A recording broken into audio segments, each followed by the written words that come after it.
Hello everyone and welcome back to Daily English Pod. I am Zara and as always I am here with my co-host Krish. Hello everyone. It is so great to be back here with you all. Zara, I am really excited about today's episode because we are talking about something that literally every single English learner struggles with at the beginning. We absolutely are. Today we are going back to the absolute basics of spoken English. But do not worry, we are not going to give you a boring lecture about grammar rules, verbs, and tenses. We are throwing the grammar book out the window today. Thank goodness. Because let me tell you a secret. When I first started trying to speak English in public, the grammar book was my biggest enemy. In fact, I have an embarrassing story about this that I have never told you, Zara. Oh, I love embarrassing stories. Please, tell me. Okay, so picture this. It was a few years ago. I had been studying English for months. I knew all the rules. I could write a perfect essay. One day, I decided to go to this very fancy, modern coffee shop in the city. I walked in, feeling very confident. I told myself, today, I am going to order my coffee completely in English. That is a great goal. What could possibly go wrong? Everything. I stood in the line. I planned my sentence perfectly in my head. I wanted to say, excuse me, could I please have a large cappuccino with oat milk? And could you make it extra hot? It was a beautiful, grammatically correct sentence. Sounds perfect. Right. But then, I finally reached the front of the line. The barista looked at me and said, "Hey man, what can I get started for you today?" And suddenly, my brain just crashed. Like an old computer. All those grammar rules I studied started spinning in my head. I started translating his words into my mother tongue, figuring out my answer and translating it back to English. The silence was getting so awkward. Oh no! I can feel the panic from here. What did you say? I panicked. I completely forgot my beautiful sentence. I just pointed at the menu, looked the barista directly in the eyes, and shouted, "Give hot coffee milk oat, please." Oh my goodness, hot coffee milk oat. Yes. The barista just stared at me for a second, smiled, and said, "One hot oat milk coffee coming right up." I was so embarrassed I wanted to hide under the table. I took my coffee and literally ran out of the shop. Krish, that is hilarious. You know what? It is also incredibly relatable. Every single person listening to us right now has had a hot coffee milk oat moment. Exactly. And for a long time I thought I was just bad at English. But looking back I realized my problem was not my English. My problem was that I was treating a casual conversation like a final school exam. That is the perfect way to describe it. In school, we are taught that English is a subject to be tested. You lose marks if you use the wrong tense. You lose marks if you miss a preposition. So, when we go out into the real world, we are terrified of making a mistake. We become obsessed with being accurate instead of focusing on being fluent. Accuracy versus fluency. That is a huge concept. Can you explain the difference for our listeners? Absolutely. Accuracy means speaking without any grammar or vocabulary mistakes. Fluency means speaking smoothly, naturally, and keeping the conversation flowing, even if you make a few mistakes along the way. When you are talking to a barista or a friend, or even in a job interview, fluency is actually much more important than perfect accuracy. That is so true. The barista did not care that my grammar was terrible. He just needed to know what drink to make. Communication happened, even though it was messy. Exactly. And you know how I actually learned to speak fluently? It was not from a textbook. It was from watching American sitcoms. I used to watch shows like Friends and The Office every single day. Really? You learned from TV? Yes. I realized that native speakers do not speak in perfect textbook sentences. They use slang. They cut their words short. They start a sentence, change their mind, and finish it a completely different way. Once I realized that even native speakers are not perfect, a huge weight lifted off my shoulders. That is a game changer. So if we are throwing away the grammar books for spoken practice, how do we actually get better? How do we avoid the brain freeze that I had in the coffee shop? The secret is that you have to stop translating in your head.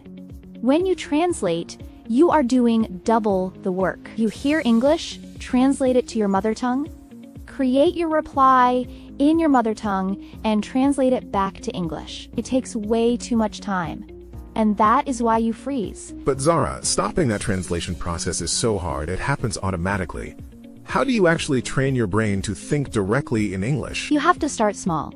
Very small. I have a fun little trick that I used to do, and I call it the name game. The name game. Can you tell me more about it, Zara? When you are walking down the street or sitting in your living room, just look around and silently name everything you see in English.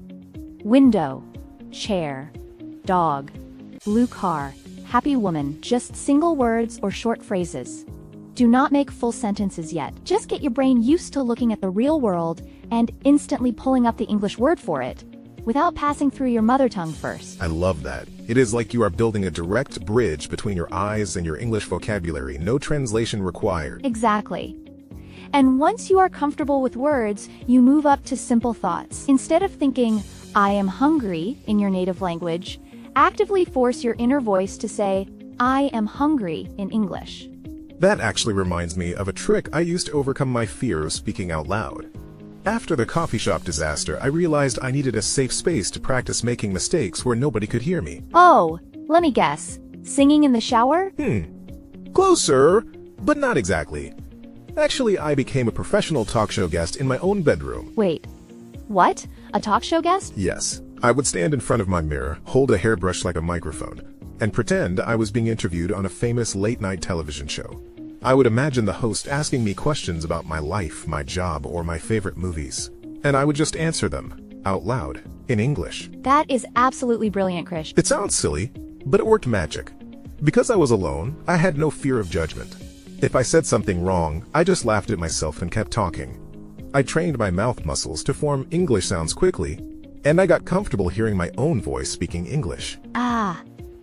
That is a fantastic strategy. It brings up a really important point about physical practice. Speaking a language is a physical activity. It is like going to the gym. Your tongue, your lips, and your vocal cords literally have to build muscle memory for English sounds, which are very different from the sounds of our native languages. You cannot build muscle memory just by reading a book. You have to open your mouth and make noise. So true. You can read 100 books about how to ride a bicycle, but the moment you sit on the bike, you are going to fall over unless you have actually practiced balancing. Great example.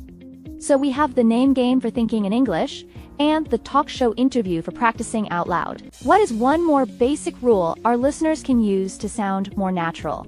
I think one of the best things you can do is learn conversational fillers. Oh, conversational fillers.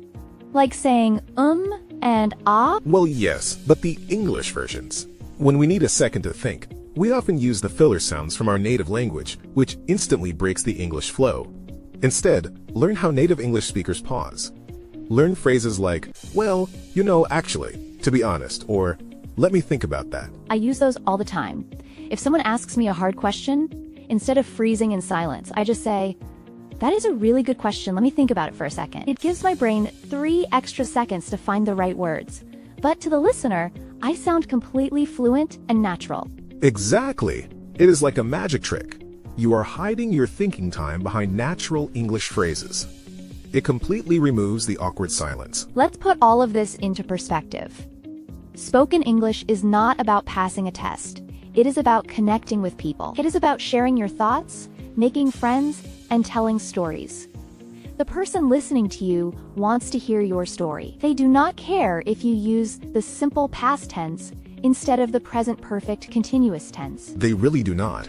And if I had known that back then, I would have just laughed with the barista, told him I was practicing my English, and had a great conversation. Instead, I let the fear of grammar ruin the moment. But look at you now. You are co-hosting an English podcast. That is proof that making mistakes is just part of the journey to success. Very true. So to all our listeners out there, here is your homework for today. We want you to try Krish's talk show method. Sometime today, when you are completely alone, stand in front of a mirror and talk to yourself in English for just 2 minutes. Tell yourself about your day. Do not stop talking, and do not worry about the grammar. Just let the words flow. Yes, embrace the mistakes, have fun with it. And remember, every time you speak, even if it is messy, you are one step closer to fluency. Well said, Zara. Thank you all so much for joining us for this episode. We love sharing these stories and tips with you. We really do. If you enjoyed today's chat, make sure you subscribe to Daily English Pod so you never miss an episode. And please, drop a comment and tell us about your own hot coffee milk oat moments. We would love to read them. Until next time, keep practicing, keep making those mistakes and keep speaking. Goodbye, everyone. Goodbye. Have a wonderful day.